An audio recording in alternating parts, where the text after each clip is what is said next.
اللہ وہاں سے روزی دیتا ہے, گمان بھی نہیں ہوتا. فرماتے ہیں ایک مچھلی اللہ تعالیٰ نے دریا کے کنارے بھیجی, فرماتے ہیں وہ تھی تو مچھلی پر پہاڑ جتنی تھی. بخاری میں لفظ ہیں, حضرت جابر ابن عبداللہ رضی اللہ تعالیٰ عنہ فرماتے ہیں 300 آدمی 18 دن تک اس مچھلی کو کھاتے رہے, مچھلی ختم ہی نہیں ہوئی. مچھلیاں نہیں, مچھلی. کہتے ہیں 18 دن 300 بندہ کھاتا رہا, مچھلی ختم ہی نہیں ہوئی. اور فرماتے ہیں کہ اس کی ہڈی نکال کے, کانٹا کہیں گے آپ اپنی زبان میں, کہتے ہیں وہ نکال کے نا تو اس کو کھڑا کیا نا جب, تو اونٹ کجاوے سمیت اس کے بیچ سے گزر جاتا تھا, 2 اس کے کانٹے جوڑے. فرماتے ہیں وہ اس کا گوشت ہم کھاتے تھے اور اس کی چربی بطور تیل کے ہم جسموں پہ ملتے تھے, بیماروں کو اس سے سکون آتا تھا, تندرستی شفا ہوتی تھی. فرماتے ہیں ہم کھایا بھی ہم نے, اور کچھ لے کے ہم مدینے بھی گئے, اور قربان جائیں نبی پاک نے بھی اس میں سے کھایا. ہم نے عرض کی حضور یہ معمہ کیا ہے, یہ ماجرا کیا ہے؟ تو محبوب نے فرمایا تمہارے پاس غذا نہیں تھی, رب نے تمہارے لیے بندوبست کیا ہے, اللہ نے تمہیں دیا ہے. مکان شروع کر لیا, ایک صاحب نے وہ مکان بنانے لگے, آپ وہ حساب لگا رہے ہیں, کہتے ہیں میرے پاس اتنے پیسے ہیں, اتنے میں نے فلانے دوست سے کہنا ہے اس نے دے دینے, اتنے فلانے رشتہ دار سے کہنا ہے اس نے دے دینے, اتنے فلانے سے کہنا ہے اس نے دے دینے. یہ ساری کاپی بنا کے مکان شروع کر لیا. جو روز کہتا تھا نا کوئی حکم ہو جاتے 10, سب سے پہلے اس کو کہا میاں پیسے چاہیے دین. وہ کہندا ہو کل ہی منڈا ٹو رہا ہے, کدے تو پرسوں 10 داتے لب جانے سن. میں آپ کو اپنے تجربے کی بات بتا رہا ہوں. یہ لوگوں کا خیال ہوتا ہے نا کہ آپ سٹارٹ کریں فلانا کام, ہم آپ کے ساتھ ہیں. اللہ کا ہی کوئی نظام ہے, وہ بالکل بھی نہیں ساتھ ہوتے. لیکن ایسا نہیں ہے کہ کوئی ساتھ نہیں ہوتا, اللہ تعالیٰ بڑے اسباب پیدا کرتا ہے, وہاں سے دیتا ہے جہاں سے گمان بھی. ہمارا یہ ذہن بن جاتا ہے ہم ساری اپنے حساب سے چلتے ہیں, اتنے رشتہ داروں سے اتنے, کون آپ کے ساتھ چلے گا, سوال ہی نہیں پیدا ہوتا. یہ سارے کام چھوڑ کے سب سے پہلے 2 رکعتیں پڑھو, اپنے رب کی بارگاہ میں, رسول کائنات کی بارگاہ میں گزارشات اور استغاثے پیش کرو, وہاں سے خیر طلب کرو. دنیا دار کیا دیں گے, کیا دے سکتے ہیں, کیا حیثیت ہوتی ہے کسی. اللہ کہتا ہے وہاں سے دوں گا. تو جو اللہ مال دے وہ لینا چاہیے کہ رشتہ داروں کا مال دیکھنا چاہیے؟ جو اللہ دے وہ لینا چاہیے کہ سیٹھوں نوابوں کی جیبیں دیکھنی چاہیے؟ جو اللہ دے وہ قبول کرنا چاہیے یا دیکھنا چاہیے کون سا آدمی کہاں پہنچ گیا؟ چھوڑو, اپنی مٹی پہ چلنے کا سلیقہ سیکھو. کسی کے سنگ مرمر پہ چلو گے تو پھسل جاؤ گے, پھسل جا. اس پر ایک اور بات عرض کر دوں, صحیح بخاری سے, مسلم سے ایک اور بات. کچھ چیزیں ایسی ہیں جن سے اللہ کی مدد آتی ہے, مدد ملتی ہے. ایک چیز ان میں سے ایسی ہے جس سے بہت مدد نازل ہوتی ہے, وہ ہے کہ جب رب آپ کو دے نا تو پھر آپ بھی اس کے رستے میں دیں, پھر مدد آتی ہے, پھر اور آتا ہے. بخاری مسلم میں حدیث ہے, یہ زیادہ ہی توجہ طلب امر ہے, اس پر آپ غور کریں گے. حضرت ابو ہریرہ فرماتے ہیں کہ نبی پاک علیہ السلام نے فرمایا ایک شخص نے بادلوں کے اندر سے آواز سنی کہ فلاں آدمی کا کھیت اور باغ خشک ہو گیا ہے, وہاں برسو اور اس کے کھیت کو سیراب کرو. وہ بڑا حیران ہوا کہ بادل سے آواز آ رہی. پھر اس نے دیکھا کہ ایک پہاڑی پر بارش ہوئی, وہ بادل وہاں برسا, پھر نالیوں سے ہوتا ہوا پانی ایک طرف چلا. تو جس نے آواز سنی تھی, حضور بیان کر رہے ہیں, وہ بھی پیچھے پیچھے چلا کہ پانی کدھر جا رہا ہے. اس نے جا کے دیکھا کہ ایک مقام پہ ایک باغ کو وہ پانی لگ رہا ہے اور ایک آدمی وہ پانی لگا رہا ہے. اس نے اس سے پوچھا تیرا نام کیا ہے؟ اس نے کہا کیوں؟ کہنے لگا بتا نا. اس نے نام بتایا تو کہنے لگا یہی تو وہ نام ہے جو میں نے بادلوں کے اندر سے سنا ہے کہ فلاں کے کھیت کو پانی دے دو. اس نے کہا یار تو کیا عمل کرتا ہے کہ اسپیشل تیرے لیے بارش برسے؟ یہ بخاری پڑھ رہا ہوں, سیاستہ سے حدیث عرض کر رہا ہوں.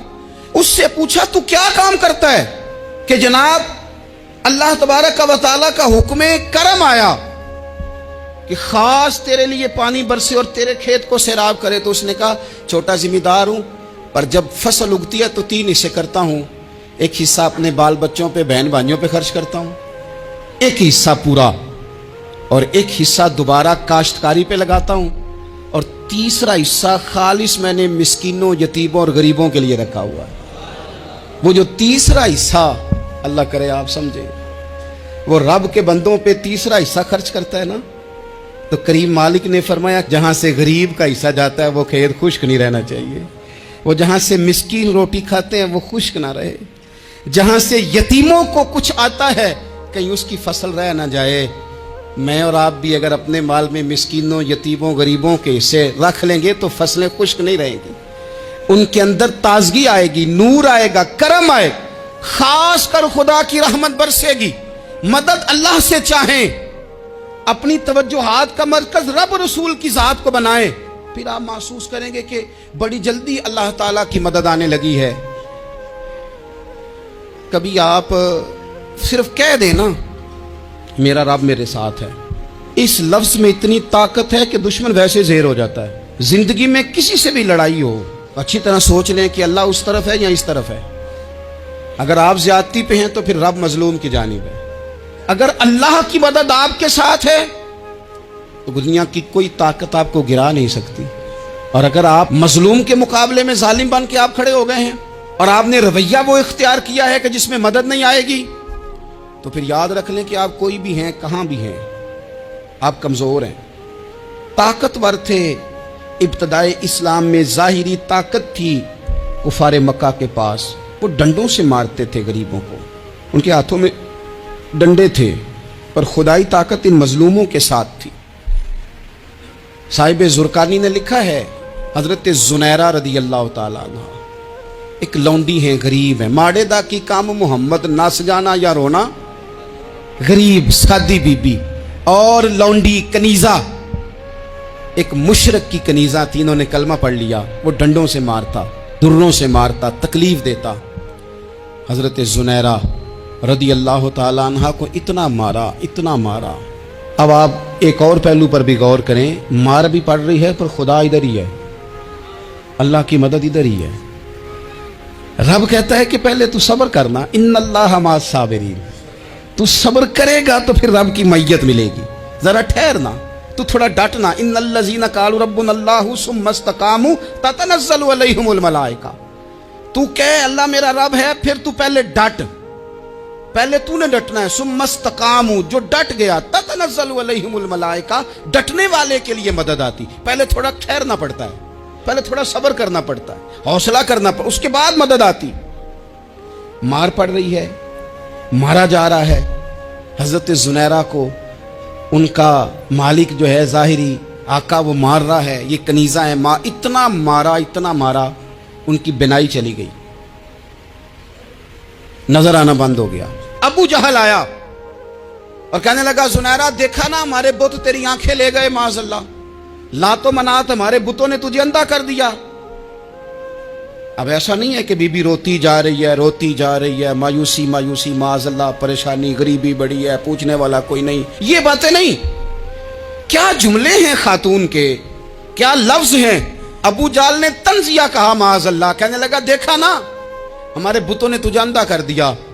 تو جناب زنیرہ آنکھوں کی بینائی گئی ہے، رات کو گئی ہے، دکھ ابھی تازہ ہے، لیکن اللہ پہ جو توکل ہے، اپنے مالک سے جو رشتہ ہے وہ اتنا مضبوط ہے، اتنا طاقتور ہے، اس میں اتنی گہرائی ہے کہ حضرت زنیرہ بول کے نا اتنی قوت سے بولی، اتنی طاقت سے بولی کہ پورے کفر پر لرزہ طاری ہو گیا۔ فرمانے لگی تمہارے بتوں کی کیا اوقات ہے کہ میری بینائی لے جائیں، یہ میری رب کی حکمت کا تقاضا ہے۔ جب تک اس نے چاہا زنیرہ دیکھتی رہی، اور جب اس نے چاہا زنیرہ کی آنکھوں کی بینائی چلی گئی، اور اگر وہ چاہے گا نا تو بینائی واپس بھی کر دے گا۔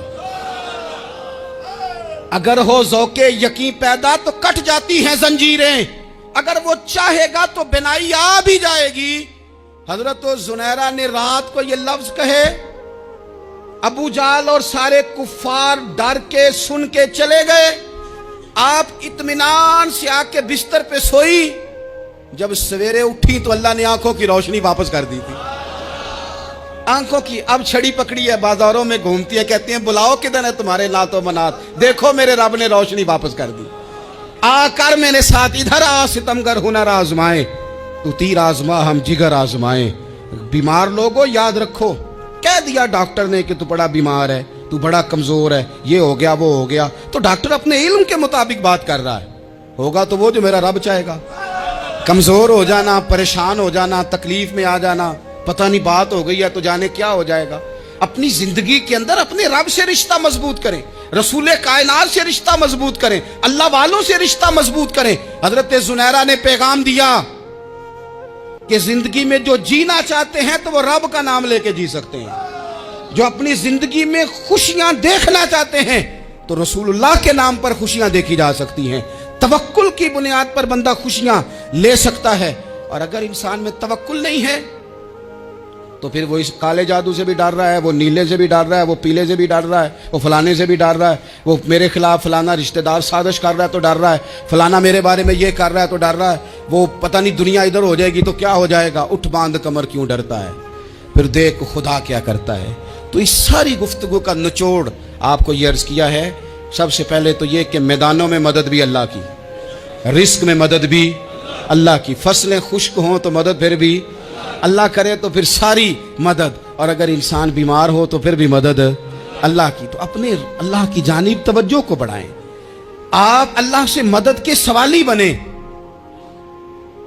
ترمذی کی ایک حدیث ہے، میں آپ کو زندگی کا تجربہ بتاتا ہوں کہ جب میں بڑا پریشان ہوتا ہوں تو یہ والی روایت کھول لیتا ہوں، مزہ دیتی ہے۔